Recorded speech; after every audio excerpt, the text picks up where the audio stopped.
Hey yo, what a div, y'all. Let's get right into it. So today we're gonna go back to talk about D4 for a little bit. And I say go back to because if you've ever like dug deep in my channel, you know that I have some really early videos about D4 that actually did pretty well considering the time period at which I posted about them. But then I just lost entire interest in the game because I realized that the systems just didn't feel good, the gameplay didn't feel good. I couldn't really feel where the design of the game was headed. And so I only really played the game in like the preseason and in season one. With the most played character I have being like an Ice Shard Sork in like season one, I think it was, maybe season zero of the game up until now, where I have played a substantial amount of Vessel of Hatred since it came out. I'm like Paragon 220 as of recording this video. Just finished getting my second character boosted to 60 so I could start playing that when I get back from traveling this weekend, right? Like we finally are back in D4, and it means that I have some new thoughts about the game that I feel like I want to share with you guys here. Just kind of, I mean, I'm playing it, and you might be curious about it, so I figured why not talk about it. As per usual, if you find information helpful, useful, all that stuff, like, comment, subscribe, you know the deal.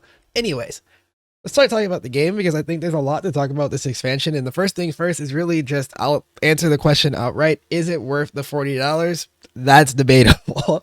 I do think that if you are a person who likes Diablo 4, you cannot really play the game without the expansion at this point. It kind of reminds me of Reaper of Souls when it came out in D3.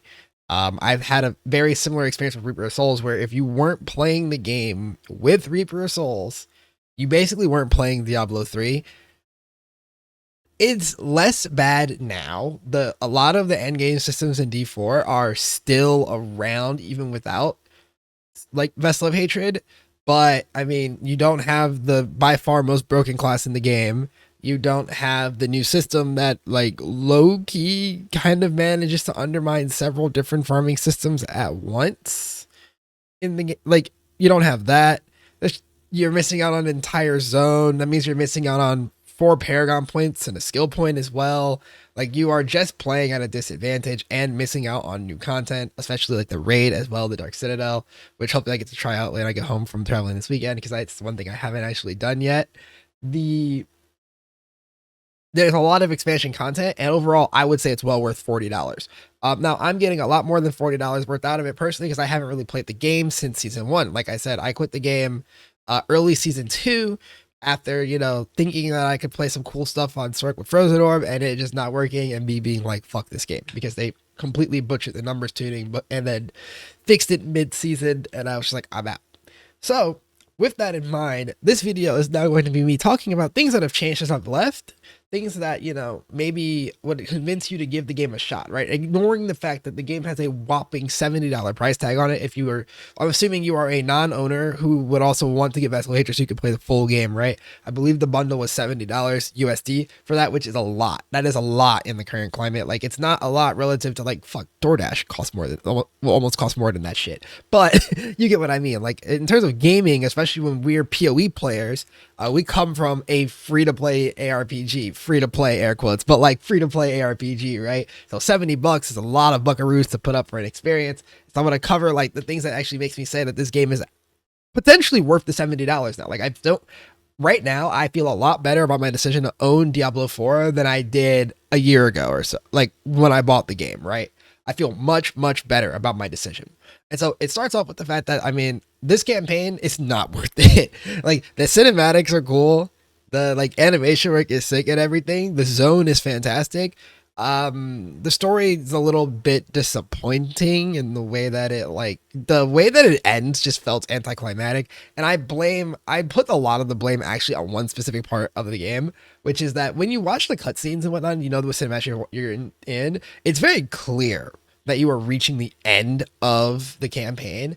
But then the post campaign quest line doesn't shift colors. Like you just have like a yellow dot still that you're following around. And everybody I played with, it took like 2 or 3 of those extra quests to realize like, oh, this is post campaign content.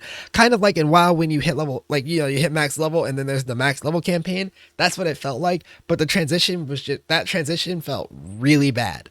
I did not feel good about the way that it was like, aha, you've done the thing at the end of Vessel of Hatred. Now you're going to go into the post max level campaign quest. Could have used some work there. The level tuning though felt great. The leveling itself actually felt really good. The zone itself was incredibly dense at all times, almost a little too dense sometimes. Which you might be thinking, how the fuck could a zone be too dense? Look, you've never tried to channel a TP and had that shit repeatedly canceled by a new mob finding its way onto your screen. Okay, like it is. It was a little agitating at times, but like I mean, hey, look, we asked for more density, we fucking got more density, right? I'm okay with that. Other things related to that experience, this earlier on season experience, I think they did a good job with adding that quest line that like points you towards how to unlock all the end game content and kind of shows you what content will unlock what and how you get into it. It actually takes you through the sequence of, hey, you should go interact with the Tree of Whispers, which is a huge source of early gear and sigils and whatnot, especially when your character's too weak to do Helltide, which now you have stuff from Whispers, you should try to do Helltides, and then you should do Nightmare Dungeons, and you should go do fuck with the Pit real quick. And once you fuck with the Pit, now you're really in the game, right? Like they did a good job of actually using a quest line to show players how to get in there. And I'm going to equate this to PoE for a second because I think this is a much better job of the guidance that we were looking for, that I feel like an ARPG should strive to have, compared to say PoE's quest line when you get to mapping. PoE's quest line when you get to mapping just kind of says, yeah, explore the Atlas. And then it's like, oh, you found Maven. Okay, witness a couple bosses. And then it's like, okay, now do a couple like either it's like it just kind of like it's there, but it's not all the way there. It's missing that step where it talks about how your maps progress upwards. And they did a good job of not skipping the like steps of progression, actually showing you around each part of the game effectively in D4. Which this now let's talk endgame systems in D4 because I think this is the most important part. This is the thing that makes me say that Diablo 4 is officially just better Diablo 3. And that is a really strong statement that's a statement that brings me confidence personally. I don't know how you feel about Diablo 3. I'm a huge fan of Diablo 3, always have been. I'm a huge purveyor of the idea that an ARPG does not need to be your forever game. It does not need to be the game that you play, you know, all 60 of the hours that you get per week to play video games. Like it's always spent on one game. Like I don't think you have to do that with every ARPG. I think a game is perfectly fine if it's just something you pick up when the new season rolls around. You have a fuckload of fun for a little bit and then you forget about it for the next 2 months or something. Like I think that's a perfectly fine model for a game, and Diablo 3 exemplified that very well. And Diablo 4 took it with all of the updates since I stopped playing, has taken that idea and really rolled it up to a new level, especially with some of the new changes that were made this season. And it really lines itself up in the fact that you have technically the same loop as in D3, right? Like the final end game of D4, one of them is the pit, right? Like the level 100 pit chase. That exists in D4 the same way that GR pushing in D3 existed. But there's so many more systems now because in D3 you were stuck just grinding GRs on repeat for loot until you were like, and leveling gems until you were like, ooh, I need bounty mats. Time to go do shitty world content because nobody liked doing bounties. Then it was like, okay, back to grinding GRs. Ooh, I ran out of keystones. Time to run some normal GRs, right? Like, and then you go back to pit or back to GRs, back to GRs, back to GRs, and that was your gameplay loop. You very rarely fucked with like the Hellfire Amulet farm. You didn't even really have other content in the game besides that. Then they added on stuff like I cannot remember their equivalent of they had like a simulacrum area that they used for quick leveling gems, and I'm blanking on the name on it so hard right now. Like they finally started to add in like remnant like ideas of what they have in D4 later in D3's life cycle. And it's really in full bloom now that D4 is in its like sixth season, I believe now. It's in full bloom when you have the pit as like the peak, but also the start, right? Pit 20 gets you into Torment 1, which unlocks a whole world of farming to get into, and then you go up through the pit to 100 to like max out your character, right? And pit 65 unlocks T4, so like then you're in T4 and you're like farming in T4 to try to get powerful enough to go up there. But before you can get all the way up there, you probably need items from the tormented boss fights, which is a fantastic idea. What a great way to reuse bosses and introduce target farming into the genre, right? Better than just having the obols farm, which is also really good. But then you also can sit down and kill a couple hours with the bosses and try to farm out a specific unique that you need for your build really, really badly with a really good roll, right? Like that's what the bossing grind is for. Then if you're, you've got that stuff, and if you're me, I was doubling it as a gold farm because I need gold. But if you need gold, maybe you go do some infernal hordes for a little bit, turn those things into gold. Or maybe you need obdicite, so you go into infernal hordes and you get that. But now you're out of infernal hordes, so what do you do to get obdicite? Well, you go into nightmare dungeons. Or maybe you still have a couple of those tributes of refinement, so you go into those and get the obdicite you need there. Then you're like, ooh, but now I'm trying to masterwork my gear and I'm out of Forgotten Souls. Time to go to Helltide. And while you're in Helltide, you get a ton of bossing mats and you've done all this stuff. So you have so many bossing mats. You're like, all right, well, back to the bossing mats now. D4 has created a loop. Like it actually has a like content like loop, and there's a couple parts of the loop that feel a little bit weaker than others, and I think that's very intentional. But for the most part, all the content kind of loops together, and a lot of the weaker content in the loop is meant to be fallback content or content you go do like on the side in addition to something. For example, the Tree of Whispers is still a part of the loop in the sense that it progresses while you're doing any and everything else, right? Oh, you went into a Helltide, the Blood Maiden is going to give you half the progress you need to a new Whispers progress. And in fact, if you just sat in a Helltide long enough, you'll do an entire tree cycle. Oh, you're doing your renown grind right now, enough of those dungeons and you're going to get a tree cycle done, right? And then you can do that. Or, oh, you're killing bosses. Well, if you kill these specific bosses real quick, you'll get a tree cycle done. And now the tree has fed into the loop, right? The tree gives you access to infernal hordes. And you're like, oh, I needed infernal hordes because I needed some boots from there. So now you go do infernal hordes, right? It's again, everything in D4's endgame kind of feeds into each other, and nothing in D4's endgame it serves as a end all be all one-stop shop. And the closest thing we have to that now is the newly added Undercity mechanic, but the Undercity only can function that way provided you were running the content that it's like quotes superseding. So I talked about, like, for example, just using one example of this, the Tribute of Refinement. That is a tribute that gives a ton of obdicite in terms of like how much it gives in per minute in the content. But it only drops from content that is less efficient than it, right? You can only get that if you're running Infernal Hordes, if you're running Nightmare Dungeons, right? So then you run those things and you're rewarded with a hyper efficient run in the Undercity, for example. And so there's that loop has really bolstered the game for me, because when I tried to play the game during that period where I like quit and I would come back for like, we used to joke that I would get to like T3, so like world tier 3, so like 50-ish, and then I would just fall out again because the end game loop wasn't existent when I tried to come back each time. It just wasn't really there, and my class didn't feel too good, so I was just overall like, fuck this game. But my class feels pretty good right now, outside of the fact that like Spiritborn is just better. And I was able to actually like, the loop is that actually has a proper like end game loop. You find yourself switching content based on what you actually need, as opposed to just doing one thing, hoping that that one thing gets you everything else. Much better system there. In terms of gearing, the gearing system in the game has also massively improved, which I actually did play with this in my previous season. But I now have a much more eloquent opinion of it now that I've played with it in a real season where I've like really been grinding. And I think it is fantastic, the changes that they made to it.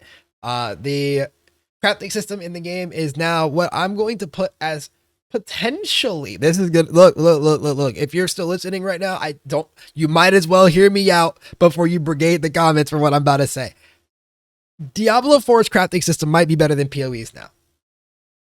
Look. It's a crazy take, I know.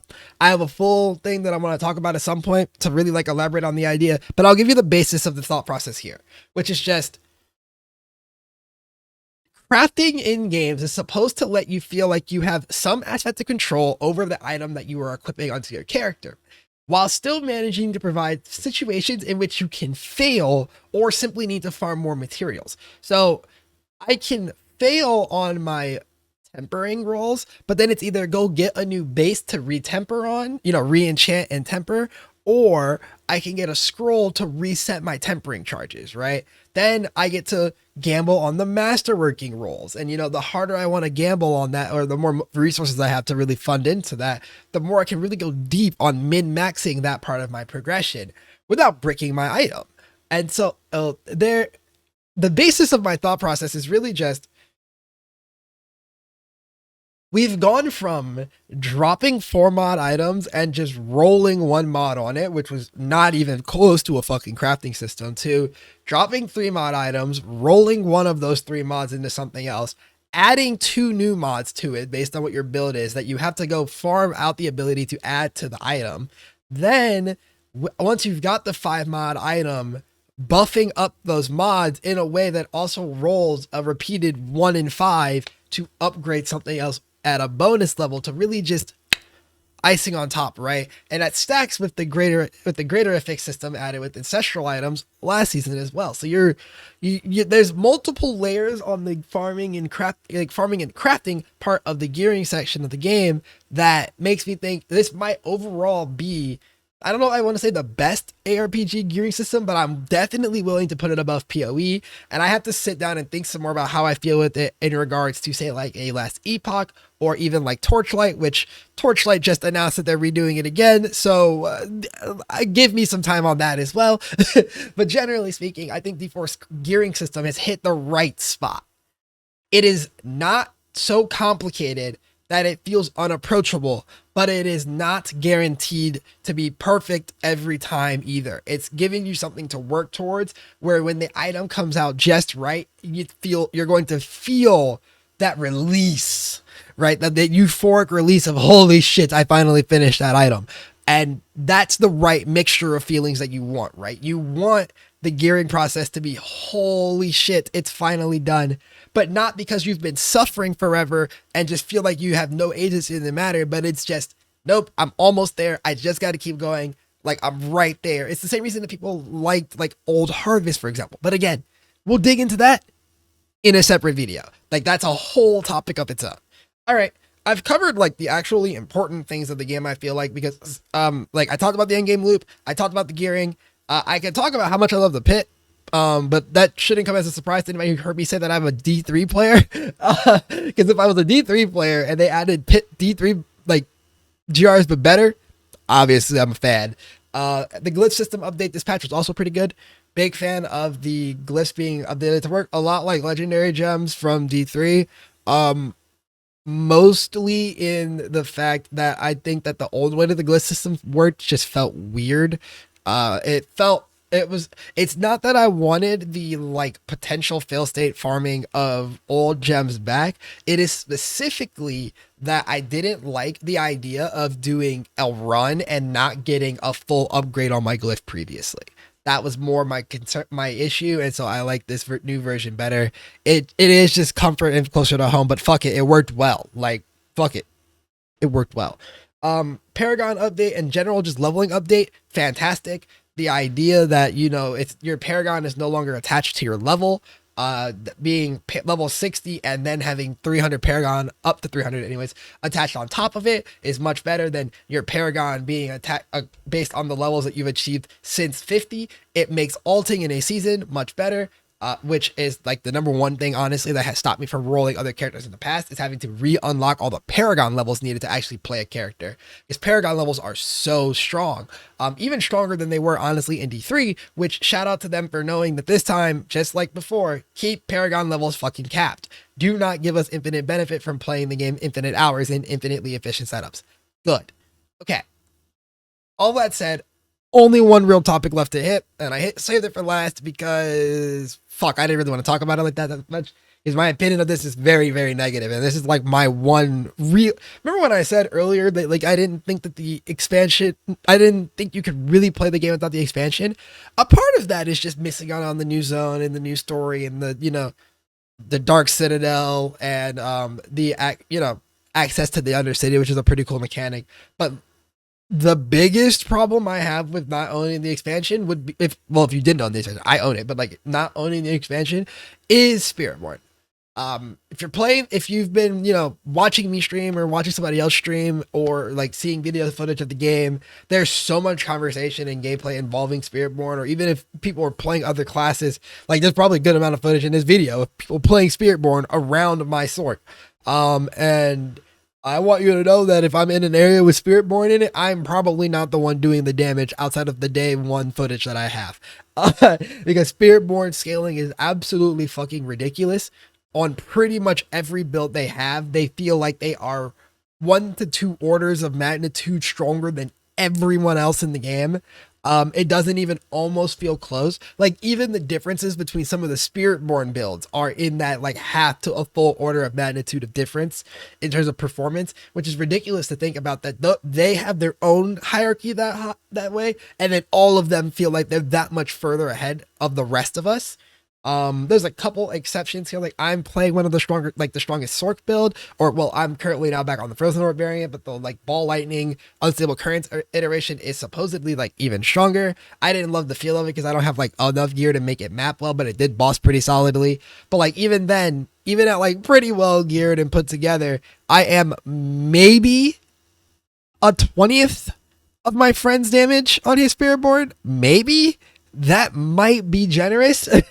Like it looks really bad every time we're doing bosses and he dies and I'm sitting there like plinking away at the boss like pew, pew, pew, pew, pew, pew, pew, pew, pew, pew, pew.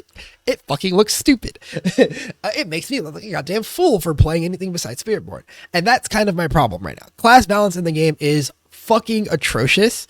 Like Barb is actually bad for once instead of just like Doomsday bad. It is actually bad, and that's not a good thing. And even other classes that have things that are supposedly feeling good, like my Sork feels great. It farms T4 content. T4 Pit, it's fantastic in there. I speed farm 65 to 75 in Pit very reliably right now for getting my glyphs and whatnot leveled, and I haven't even come close to the ceiling of the character's gear. But my friend's gear is like kind of like adjacent to mine, if not at the time at which he spiked past me, somewhat worse. Now his gear is notably better because he just, contents faster than me. But like his gear, like his character is basically solo carrying fucking 4-man T4 tormented bosses. Motherfucker was leveling 3 characters simultaneously in 75 pits while deleting the boss anyway. Like, that's the problem that I'm having with the state of class balance. There's just one class that is so over ridiculously buffed compared to every other class in the game, and this leads to 2 concerns of mine simultaneously. One is that Blizzard has a history of making mid-season changes to class balance. So if you're looking at the game right now and you're thinking, "Holy fuck, I gotta buy the expansion and get in on this Spiritborn action," you might be walking right into Blizzard nerfing this shit. Like I said earlier that I was just getting my Spiritborn power leveled, right? There's a non-zero chance that by the time I get the character like mostly set up, Tuesday rolls through and oh, look at that, nerf to Spiritborn. Massive fucking nerf, right? The other side of that is that they could just buff all the other classes, but then you run the risk of completely trivializing the game again, which kind of bothers me because quite frankly, I liked the feeling of the game before the Spiritborns were absolutely running everything over in my game. It felt good that I could measure out the fact that my character was progressing decently well. I could tell where my strengths and weaknesses are at. I could tell what I need to be improving on. And like, yeah, I could just go back to playing solo. Like when I'm doing pit solo or doing bossing solo, I can get a better gauge of my own performance. But then I go to Helltide and I have no idea if my bobbing's any good or not because quite frankly, it doesn't matter. The Spiritborn are doing everything. And it puts them in this really weird bind because I don't think they want to just nerf the shit out of Spiritborn and, make everybody who's put in 230 Paragon plus worth of time into the character feel like shit for it relative to what they felt like before. Like they would still probably be really strong after the nerfs, but they would feel a lot worse about it. Or they just buff everybody else by a ridiculous amount and say, fuck the difficulty of the game, which that's an uninteresting solution as well. I don't know. That class balance situation is rough. And that's like my one really big knock on this season and expansion release. I was going to talk about my build a little bit, but like, it's really not even my build to talk about, quite frankly. I will like have a link in the description to Makuna's video about the build and his guide because it's just his build. I will tell you that I also tried the one on Max Roll from North War where he plays it with Unstable Currents and Ball Lightning because I do have a Ring of Starless Skies on my character, and that shit ain't it until you have like really good gear. And I mean like really good gear. Like I wouldn't touch that build until you have the Ring of Starless Skies, Air of Perdition, well rolled Talrashas, insane neck, insane Rakanoffs, probably even a fucking like Tyraels or some shit. Like I wouldn't touch that version of the build until your gear is to the teeth, because you will just literally farm content faster on the other version of the build. Neither version very quickly gets to be able to kill T4 tormented bosses anyways, so you're going to be killing T3s or T2s for the loot that you need from those. And the Frozen Orb version, the Frozen Orb, Fretcher, Winterglass, Lightning Spear version works way better for farming content than the fucking ball lightning shit does. So not the biggest fan of that version of the build. Would just play Frozen Orb. I'll have a link to the setups that I like yoinked from in the description. Very good setups. I kind of just like had to eyeball the progression a little bit myself. The character felt fucking fantastic though. Literally, again, like I said, I was having a fantastic time with the character until I realized that the spirit born next to me just like out of nowhere, he dropped a fucking weapon and just immediately started gapping me in performance, like unbelievably so. And I was like, well, all right, this is over. It's over. Fuck this orc shit, right? Anyways, that's my thoughts about the expansion. In summary, if you're a fan of D4 or if you're just like a bored ARPG player waiting for something to do, Diablo 4 Vessel of Hatred, very worthwhile pickup. Very much having fun with it. And I think it definitely puts D4 like in the rotation of ARPGs that you play on season, right? Like this is the D4 season right now. In 2 weeks time or so, I'm going to tell you, like I said, Torchlight's announcement stream was today. In like 2 weeks time, the season starts, which means we're going to be playing and streaming that shit. I'll probably talk about Torchlight in its own video at some point leading up to the season, because I plan on playing a fuckload of Torchlight. I've been really excited to see this season, and the season announcement looks fucking sick. So I am going to have a blast playing that. And then we're going to roll the Torchlight season into PoE 2 early access, and then we're going to play that. And that's going to roll probably into the PoE 1 next league. Like having this rotation is going to be fantastic. And I'm glad that D4 has finally like risen to a stage where it can actually assume a spot in the rotation of ARPGs. All right. All that said, thank you guys for watching. This was a long fucking yap. It is what it is. I got a lot of goddamn thoughts. Deal with it. If you have any extra thoughts you want to add in the comments, and let me know. If you felt with the thought process, subscribe, all that stuff. If you want to see me live, or you just want to connect with me further, I have a Twitch and a Discord in the description down below. I am trying to up my streaming frequency. It's just, it's a little hard to motivate myself to stream sometimes. It's just a little awkward for me, all that good stuff. But I'm getting there. I'm getting there. Anyways, thank you guys for watching so much, and I will see you guys in the next video. Peace.